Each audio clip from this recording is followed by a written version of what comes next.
भगवान श्री कृष्ण कहते हैं, औरत को पति के साथ भोजन करने से क्या होता है। वीडियो को जरूर देखें, वरना कंगाल हो जाओगे।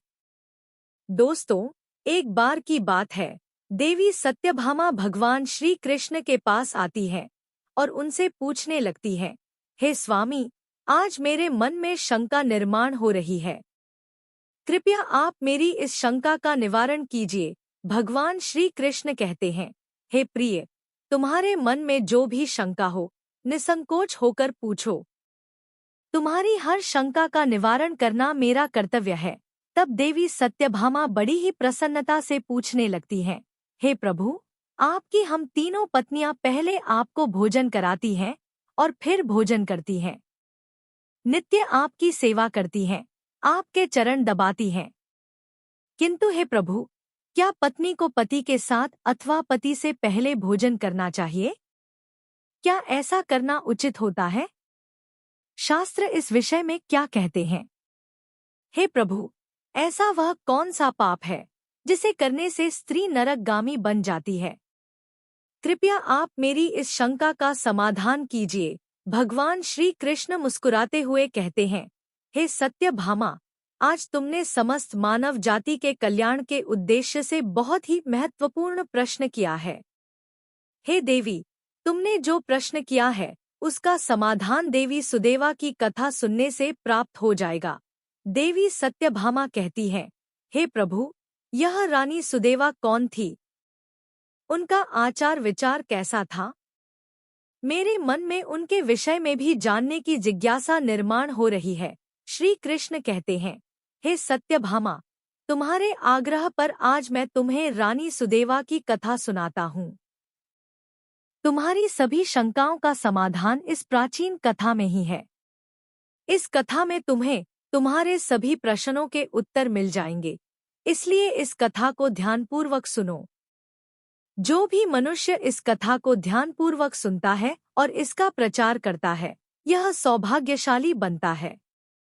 उसे कभी नरक की प्राप्ति नहीं होती है। फिर देवी सत्यभामा कहती है, हे स्वामी, मैं इस कथा को अवश्य ध्यानपूर्वक सुनूंगी। कृपया आप इस कथा को कहिए। भगवान श्री कृष्ण कहते हैं, हे सत्यभामा, फिर सुनो इस कथा को। प्राचीन काल में अयोध्यापुरी में महाराज श्वाको राज्य करते थे। वे धर्म का पालन करने वाले, गुणवान, चरित्रवान और अत्यंत कुशाल सम्राट थे। उनका विवाह काशी नरेश की पुत्री सुदेवा के साथ हुआ था। सुदेवा सत्य का व्रत पालन करने में तत्पर, गुणवान, चरित्रवान तथा महान पतिव्रता थी। महाराज इवाक पुण्यात्मा थे। उन्होंने अनेक यज्ञ तथा अनेक पुण्य के कार्य किए थे। उन्होंने देवालय बनवाए, पोखरे खुदवाए, अनेक वाटिका बनवाई तथा वे साधु संतों की रक्षा में सदैव ही तत्पर रहते थे। महाराज इवाक के नगर के समीप एक घना जंगल था। उस जंगल में एक सूअर अपनी पत्नी और पुत्र पत्रों के साथ रहा करता था। वह सूअर बड़ा ही विशालकाय और भयंकर आकार वाला था, जिससे सभी मनुष्य भयभीत रहते थे। उस सूअर के भय से मनुष्य उस वन के मार्ग से जाने से डरने लगते थे। फिर जब यह बात महाराज इवाक को पता चली, तो उन्होंने उस सूअर का शिकार करने का सोचा। और फिर एक दिन महाराज अपनी पत्नी सुदेवा तथा अनेक सैनिकों और कुत्तों को लेकर उस वन में शिकार करने के लिए चले गए। महाराज बड़े पराक्रमी थे। उन्होंने अनेक विशालकाय शेरों और राक्षसों का वध किया था। इसीलिए वे इस भयंकर सूअर से नगरवासियों की रक्षा करने के लिए उस वन में उस सूअर का शिकार करने के लिए आ गए। जब उस भयंकर आकार वाले सूअर ने महाराज को वन की तरफ आता देखा, तो वह सूअर अपनी पत्नी से कहने लगा, हे प्रिय, देखो, यह कौशल देश के महान सम्राट श्वा हैं। वे महापराक्रमी और महातेजस्वी हैं, और वे इस वन में मेरी शिकार करने के लिए आ रहे हैं। उनके साथ बहुत से कुत्ते और व्याध हैं। इसमें तनिक भी संदेह नहीं कि वे मुझ पर ही प्रहार करेंगे। महाराज बड़े ही पुण्यात्मा हैं। यह राजाओं के भी राजा है। समस्त विश्व इनके अधीन है। हे प्रिय, मैं तुम सबकी रक्षा करने के लिए अपना पराक्रम दिखाता हुआ महाराज के साथ युद्ध करूंगा। अगर युद्ध में मैंने इनको पराजित कर दिया तो तीनों लोगों में मेरी कीर्ति हो जाएगी, और यदि मैं इनके हाथ से मारा भी गया तो मुझे इस सुअर के जन्म से छुटकारा मिलेगा और मैं विष्णु लोक को चला जाऊंगा। मेरे पिछले जन्म के पाप के कारण ही मुझे सुअर का जन्म प्राप्त हुआ है। हे प्रिय, तुम मेरा मोह छोड़कर हमारे पुत्र और पत्रों को लेकर पर्वत की गुफा में चली जाओ। अब समय आ गया है कि मैं अपने पूर्व जन्मों के पापों से मुक्त हो जाऊं। जब महाराज के बाण मेरे शरीर को घायल कर देंगे तो एक एक बाण से मेरे पूर्व जन्म के पाप नष्ट हो जाएंगे। फिर उस सुअर की पत्नी बोलने लगती है, हे नाथ, हमारे बच्चे आपके ही पराक्रम और साहस के कारण इस वन में निर्भय होकर विचरण करते हैं, कोमल कोमल फूलों का आहार ग्रहण करते हैं। आप ही के कारण इन्हें शेर, सियार आदि जंगली जानवरों का भय नहीं है, क्योंकि आप ही इनकी रक्षा करते हैं। आपके भीषण रूप को देखकर कोई भी शिकारी हमारी शिकार करने के लिए इस वन में नहीं आता है। अगर आपकी मृत्यु हो जाएगी तो फिर मेरी और हमारे पुत्रों की रक्षा कौन करेगा? आपके बिना हम असहाय हो जाएंगे। पति के बिना मेरा क्या होगा? उत्तम सुवर्ण के गहने, आभूषण, वस्त्र पहनकर भी कोई भी स्त्री पति के बिना शोभा नहीं होती। पति से ही स्त्री को सौंदर्य और शोभा प्राप्त होती है। आपके बिना मेरा जीवन भी नष्ट हो जाएगा। हे नाथ, हे प्रणेश्वर, आपके बगैर मैं जीवित नहीं रह सकती।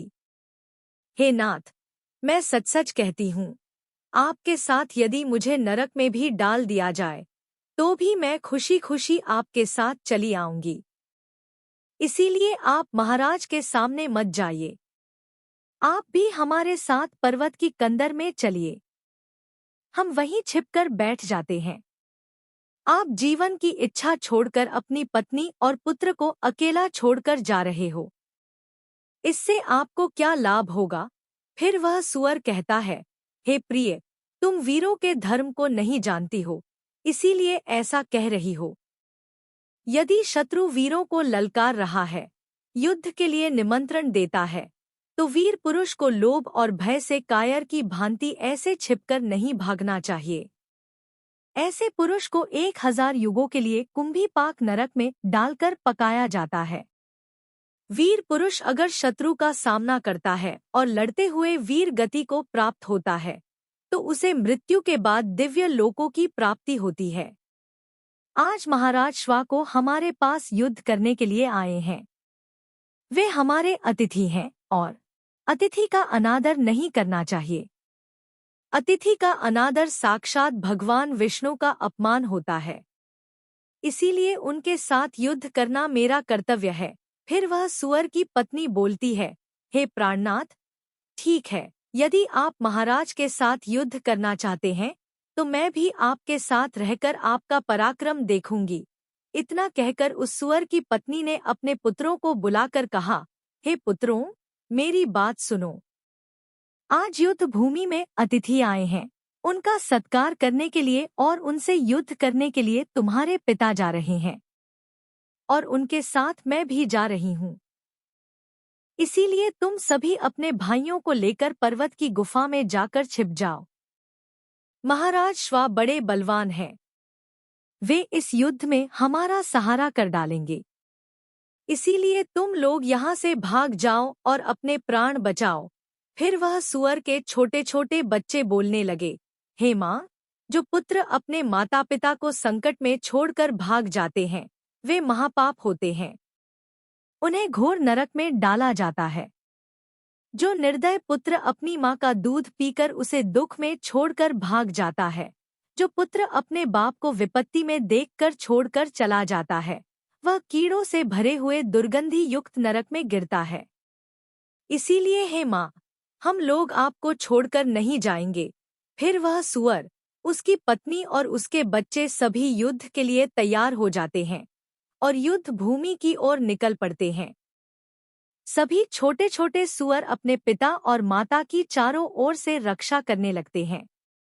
उधर महाराज श्वा अपनी सेना के साथ उस स्थान पर आ जाते हैं और अपने सामने खड़े सुअरों को देखकर बड़े बड़े शूरवीर योद्धाओं को सुअरों का शिकार करने के लिए आगे भेजते हैं। वे सभी बलवान शूरवीर योद्धा हाथ में तलवार और भाले लेकर सुअरों पर आक्रमण करने लगते हैं। फिर सुअरों और राजा के सैनिकों के बीच भीषण युद्ध होता है। सभी एक दूसरे पर भीषण प्रहार करने लगते हैं। सुअर अपने दांत से सैनिकों को मारने लगते हैं तो सैनिक अपने भालों से सुअरों को मारने लगते हैं। इस युद्ध में अनेक सुअर मर खप गए, कितने ही घायल हुए और महाराज के अनेक सिपाही भी मर गए और घायल हुए। अब केवल वह सुअर, उसकी पत्नी और उसके कुछ 5-7 पुत्र ही बचे थे। अपने सभी पुत्रों को मरा हुआ देखकर सुअर की पत्नी भयभीत हो गई और अपने पति से कहने लगी, हे नाथ, मुझे और इन बालकों को लेकर यहाँ से चलो, नहीं तो हमारा वंश नष्ट हो जाएगा। कृपया हम सभी अपने प्राण बचाकर भाग चलते हैं, नहीं तो महाराज हम सभी को मार डालेंगे।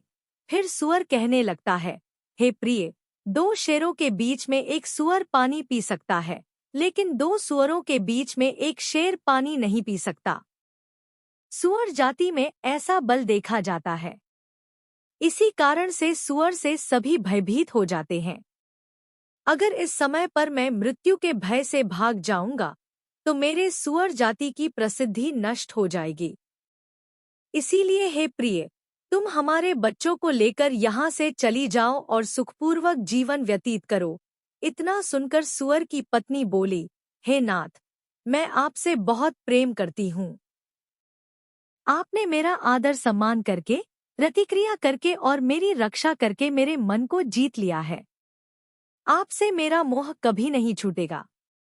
इसीलिए मैं अपने पुत्रों के साथ आपके सामने ही प्राण त्याग दूंगी, किंतु आपको अकेला छोड़कर नहीं जाऊंगी।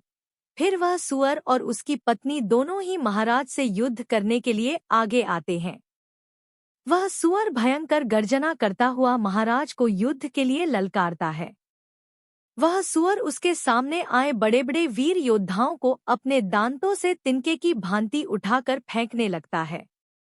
अपने सैनिकों को मरता हुआ देखकर महाराज को क्रोध आ जाता है और वे अपना धनुष निकालकर उस सुअर पर बड़े वेग से आक्रमण करते हैं।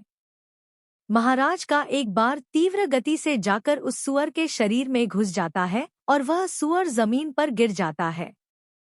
फिर महाराज उस पर प्रहार करते हैं और सुअर को मार डालते हैं।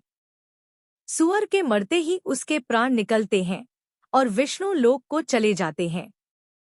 फिर महाराज के सैनिक अपने हाथ में भाले लेकर उस सुअर की पत्नी को मारने के लिए उसकी ओर जाने लगते हैं। सुअर की पत्नी अपने बच्चों के सामने खड़ी हो जाती है और बच्चों से कहती है, बच्चों, मैं जब तक यहाँ पर खड़ी हूँ, तुम यहाँ से भाग जाओ। सुअर का बड़ा बेटा बोलता है, हे माता, अपने प्राणों के भय से मैं आपको मरने के लिए छोड़कर कैसे भाग जाऊं? अगर मैं ऐसा करूं तो मुझ पर अकार होगा। मैं युद्ध में शत्रु को परास्त करूंगा। तुम अपने पुत्रों को लेकर यहाँ से चली जाओ। फिर वह सुअर की पत्नी बोली, हे मेरे पुत्र, मैं महापापिनी, तुझे अकेला छोड़कर कैसे चली जाऊं? इतने में ही राजा के सैनिक उन सुअरों के पास आते हैं और उन पर प्रहार करने लगते हैं। सुअर का बड़ा बेटा भयंकर युद्ध करता है और अनेक सैनिकों को मार गिराता है। तब महाराज आगे आकर उस सुअर के बड़े बेटे को भी मार डालते हैं। अपने पुत्र को मरा हुआ देखकर सुअर की पत्नी बहुत क्रोधित हो जाती है और भीषण प्रहार करने लगती है। उसने भी अनेक सैनिकों को मार डाला। इस घटना को महारानी सुदेवा देख रही थी। तब वह महाराज से कहती है, हे महाराज, उस सुअर की पत्नी आपके सैनिकों को मार रही है। आप आगे चलकर उसका वध क्यों नहीं करते? महाराज कहते हैं, हे प्रिय, यह एक स्त्री है। मेरा यह वचन है कि मैं स्त्री का वध नहीं करूंगा। स्त्री का वध करने से महापाप लगता है। इसीलिए मैं उस सुअर की पत्नी को ना खुद मार रहा हूँ और ना किसी को उसे मारने के लिए भेज रहा हूँ। मुझे स्त्री का वध करने में बड़ा भय लगता है, इतना कहकर महाराज चुप हो गए। फिर महाराज की सेना में भार्गव नाम का एक बलवान सिपाही था, जिसने उस सुअर की पत्नी पर प्रहार किया और उसे जमीन पर गिरा दिया। सुअर की पत्नी मूर्छित होकर जमीन पर गिर पड़ी और लंबी लंबी सांसें लेने लगी। जब रानी सुदेवा ने उस सुवर्ण को धरती पर बेहोश अवस्था में देखा तो उन्हें उस सुवर्ण पर बड़ी दया आ गई। उन्होंने ठंडा जल उस सुवर्ण के मुख में डाला और फिर उसके सारे शरीर पर डाल दिया, जिससे उस सुवर्ण को होश आया। सुवर्ण ने रानी को उस पर शीतल जल डालते हुए देखी तो वह बहुत प्रसन्न हुई और मनुष्य की वाणी में बोलने लगी, हे देवी, तुमने मुझ पर ठंडा जल डालकर मुझे कष्ट से मुक्ति दिलाई है। तुम्हारा कल्याण हो। सुवर्ण के ऐसे वचन सुनकर रानी सुदेवा को बड़ा आश्चर्य हुआ। वह सोचने लगी, यह तो आज मैंने बड़ी विचित्र बात देखी। यह सुवर्ण तो मनुष्य की वाणी में सुंदर और स्पष्ट संस्कृत बोल रही है। फिर रानी ने उस सुवर्ण से कहा, हे भद्रे, तुम कौन हो? तुम्हारा बर्ताव विचित्र है। पशु होकर भी तुम मनुष्य की वाणी में बोल रही हो। तुम मुझे तुम्हारे पूर्व जन्म का वृतांत सुनाओ, किस कारण से तुम सुवर्ण बनी हो? फिर वह सुवर्ण कहने लगती है, हे देवी, मेरे पति ने पिछले जन्म में गुरुजनों का अपमान किया था। इसी कारण से उन्हें सुअर का जन्म प्राप्त हुआ है। अब मैं आपको मेरे पूर्व जन्म की कहानी बताती हूँ। हे देवी, कलिंग नाम के देश में श्रीपुर नाम का एक सुंदर नगर था। उस नगर में वसुधन रहते थे। मैं उसी वसुधन की पुत्री थी। उस समय उस नगर में मेरे जितनी सुंदर स्त्री कोई और नहीं थी। अपने सौंदर्य और रूप के घमंड में मैं उन्मत्त हो गई थी। मेरी मुस्कान बड़ी मनोहर थी। जब मैं जवान हुई तो मेरे सुंदर रूप और जवानी देखकर मेरी माता को बड़ा भय लगने लगा। वह मेरे पिता से कहने लगी, हे नाथ, अपनी कन्या जवान हो चुकी है, उसका विवाह क्यों नहीं कर देते? इसे शीघ्र ही किसी वर को सौंप दीजिए। फिर वह ब्राह्मण बोला, हे कल्याणी, मैं अपनी पुत्री का विवाह उसी पुरुष के साथ करूंगा जो विवाह के बाद मेरे ही घर में निवास करेगा। सुकन्या मुझे बड़ी प्रिय है। मैं इसे अपनी आंखों से दूर नहीं होने देना चाहता। फिर एक दिन मनोहर नाम के जवान विद्वान ब्राह्मण मेरे द्वार पर आ गए। मेरे पिता उसके ज्ञान और कुशलता को देखकर बहुत प्रसन्न हुए और उसे मुझसे विवाह करने के लिए पूछ लिया। फिर मेरे पिता ने उस मनोहर ब्राह्मण से मेरा विवाह कर दिया और वे हमारे साथ ही हमारे घर पर रहने लगे। परंतु मैं अपने माता पिता के लाड प्यार से बिगड़ चुकी थी। अपनी विवेक शक्ति खो चुकी थी। मैंने कभी अपने पति की सेवा नहीं की, कभी उनके चरण स्पर्श नहीं किए।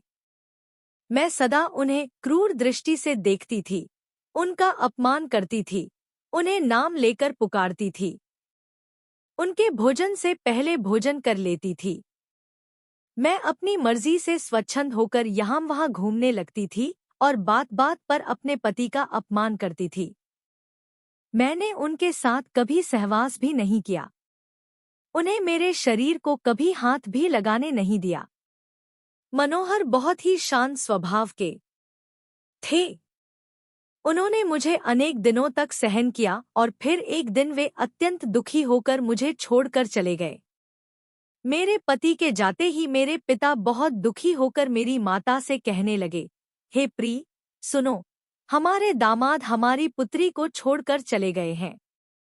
हमारी पुत्री ही पापचारिणी थी। दामाद तो विद्वान थे। मैं क्या जानता था कि हमारी पुत्री सुकन्या दुष्ट और कुल नाशिनी होगी। फिर मेरी माता बोली, हे नाथ, हमारी पुत्री आप ही के लाड प्यार से बिगड़ गई है। इसे सही राह पर लाने के लिए आपको ही कुछ करना होगा। पिता के घर में रहने वाली कन्या दुराचारी बन जाती है, इसीलिए कन्या को कभी में नहीं रखना चाहिए। उसे उसके पति के पास ही रखना चाहिए। हमारी कन्या बहुत दुष्ट और पापिनी है। आप इसका त्याग करके इसे इसके पति के पास भेज दीजिए। इस प्रकार से माता के वचन सुनकर मेरे पिता बहुत क्रोधित हुए और मुझे कहने लगे, हे दुष्टा, हमारे कुल में कलंक लगाने वाली दुराचार, तेरे ही कारण मनोहर हम सबको छोड़कर चले गए हैं। इसीलिए तेरा पति जहां पर है, तू वहीं पर चली जा, अथवा तुझे जो स्थान अच्छा लगे वहां पर चली जा। फिर मैं अपने घर को छोड़कर चली गई। बाहर जाने पर मुझे लोग कुलटा, पापिनी, दुराचार कहकर संबोधन करने लगे। इसीलिए मैं अपने पति को ढूंढते हुए वन चली गई। फिर एक दिन वन में मैं एक कुटिया के सामने जाकर खड़ी हो गई और भिक्षा मांगने लगी। वहां पर उस कुटिया में रहने वाली मायावती नाम की स्त्री ने मुझे देखकर अपने पति से कहा, हे स्वामी, द्वार पर एक दुखिया, दुबली-पतली स्त्री भिक्षा मांगने के लिए आई है। मायावती का पति मनोहर ही था, जिन्होंने मेरा त्याग किया था। मुझे देखकर उन्होंने मुझे पहचान लिया और अपनी पत्नी से कहने लगे, हे प्रिय, यह मेरी पहली पत्नी सुकन्या है, जो मुझे बहुत प्रिय थी। इसीलिए तुम इसका आदर सत्कार करो और इसे अपने घर में स्थान दो। फिर माया ने अपने पति की आज्ञा का पालन करते हुए मुझे घर के अंदर बुला लिया और मुझे पहनने के लिए वस्त्र दिए। फिर एक दिन मैं बैठकर मायावती के अच्छे स्वभाव का और मेरे दुष्ट स्वभाव का विचार करने लगी और मुझे बड़ा दुख होने लगा। अधिक चिंता करने के कारण मेरा हृदय फट गया और उसी क्षण मेरी मृत्यु हो गई। फिर यम के 2 दूत उस स्थान पर आए और मुझे उठाकर यमलोक ले गए। वहां पर यमराज ने मेरा लेखा जोखा देखा और यमदूतों से कहा, हे दूतों, इस पापिनी स्त्री ने अपने पति का बहुत अपमान किया है। यह पति से पहले ही भोजन कर लेती थी, अपने पति को नाम से बुलाती थी, उससे घर के काम करवाती थी। इसीलिए इस पापी स्त्री को ले जाकर नरक में डाल दो। फिर यमदूत मुझे नरक में ले गए और उन्होंने मुझे जलते हुए अंगारों में डाल दिया। लोहे के जलते हुए पुरुष बनाकर मुझे उन्हें आलिंगन दिलवाया। वहां नरक में मुझे अनेक वर्षों तक कष्ट भोगने पड़े। फिर नरक की सजा भुगतने के बाद यमराज ने मुझे सुवर्ण के जन में डाल दिया। सुवर्ण बोली, इस प्रकार से मैंने आपको मेरे पूर्व जन्म का वृतांत सुना दिया है। हे देवी, कृपया अब मुझे इस जीवन से मुक्ति दिला दो। आपने अपने पति की बहुत सेवा की है, इसीलिए मुझे आपका थोड़ा सा पुण्य प्रदान करो। फिर रानी सुदेवा महाराज से कहती है, हे स्वामी, अब मैं क्या करूं? आप जो आज्ञा देंगे मैं वही करूंगी। महाराज श्वा को कहते हैं, हे प्रिय, यह बेचारी बहुत दुख उठा रही है, तुम अपने पुण्य से इसका उद्धार करो। महाराज की आज्ञा लेकर रानी सुदेवा ने सुवर्ण से कहा, हे देवी, मैं अपने 1 वर्ष का पुण्य तुम्हें प्रदान करती हूँ। रानी के इतना कहते ही उस सुवर्ण के प्राण चले गए और उसके शरीर से एक दिव्य स्त्री प्रकट हुई। फिर वह महारानी और महाराज को नमस्कार करके विष्णु लोक को जाने लगी। भगवान श्री कृष्ण कहते हैं, हे सत्यभामा, इस प्रकार से मैंने तुम्हें यह महान कथा सुनाई है। तुम्हें तुम्हारे सभी प्रश्नों के उत्तर भी मिल गए होंगे। देवी सत्यभामा कहती हैं, हे स्वामी, आपने आज मुझे बहुत ही पवित्र कथा सुनाई है और मेरी सभी शंकाओं का निवारण भी किया है, तो मैं आशा करता हूँ कि यह कथा आपको पसंद आई होगी। और यदि इस सुविचार विद अभय पर नए हैं तो चैनल को सब्सक्राइब करना ना भूलें। साथ ही वीडियो को लाइक एवं शेयर करना ना भूलें और कमेंट बॉक्स में जय श्री कृष्ण जरूर लिखें। धन्यवाद।